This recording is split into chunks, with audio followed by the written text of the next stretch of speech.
শুরু হয়ে গেছে বিপিএল এর নিলাম। আর বিপিএল এর আকর্ষণ মোহাম্মদ নাঈম শেখ। নাঈম শেখের দাম 1,10,00,000 টাকা। রীতিমতন চমক দিয়েছে নাঈম শেখ।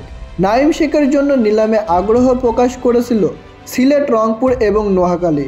3 দলের লড়াইয়ে শেষ পর্যন্ত চট্টগ্রাম রয়্যালস 1,10,00,000 টাকায় তাকে দরে ভিড়িয়ে নিয়েছে। এরপর নাম আসে লিটন কুমার দাসের। তবে লিটন দাস তেমন মূল্য পায়নি, নাঈম শেখের চেয়ে অনেক কম মূল্য পেয়েছে। মাত্র 75 লাখ টাকায় রংপুর রাইডার্স তাকে দলে ভিড়িয়েছে। এরপর বি ক্যাটাগরি থেকে প্রথম ক্রিকেটার হিসেবে তোলা হয়েছিল মাহমুদুল্লাহ রিয়াদকে, কিন্তু তাকে কেউ কিনতে আগ্রহ দেখায়নি। 6 ফ্র্যাঞ্চাইজির কেউ নিল না মাহমুদুল্লাহ রিয়াদকে। সেই সাথে অবিকৃত থেকে গেছেন আরেক অভিজ্ঞ ক্রিকেটার মুশফিকুর রহিম। দুইজনেরই ভিত্তিমূল্য ছিল 35 লক্ষ টাকা। এরপর চট্টগ্রাম থেকে শরীফুল ইসলাম বি ক্যাটাগরি থেকে তাকে নিতে আগ্রহী দেখায় চট্টগ্রাম ও নোয়াখালী। তবে তার ভিত্তিমূল্য ছিল 35 লাখ টাকা। তাকে শেষ পর্যন্ত 44 লাখ টাকায় দলে ভিড়িয়েছে চট্টগ্রাম। তাহিদ হৃদয়কে 92 লাখ টাকায় দলে ভিড়িয়েছে রংপুর রাইডার্স।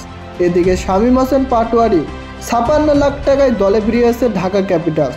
35 লাখ টাকায় পারভেজ হোসেন ইমনকে দলে ভিড়িয়েছে সিলেট টাইটান্স। মোহাম্মদ সাইফুদ্দিনকে 68 লাখ টাকায় দলে ভিড়িয়েছে ঢাকা ক্যাপিটালস। বি ক্যাটাগরি থেকে কোনো ক্রিকেটারই দলে নিতে পারেনি নোয়াখালী। তবে নিয়ম অনুযায়ী সবগুলো দলকেই এ ও বি ক্যাটাগরি থেকে বাধ্যতামূলক 2 জন ক্রিকেটারকে নিতে হবে। নিলামে ওঠা তাই তো শেষ 2 ক্রিকেটার জাকের আলী অনিক ও মাহিদুল ইসলাম অঙ্কনকে ভিত্তিমূল্য 35 লাখ টাকায় দলে নিতে বাধ্য হয়েছে নোয়াখালী। তো প্রিয় দর্শক, মুশফিক ও মাহমুদুল্লাহ রিয়াদের সাথে এমনটা করা কি আসলেই ঠিক হয়েছে তা জানিয়ে দিন আমাদের কমেন্ট বক্সে।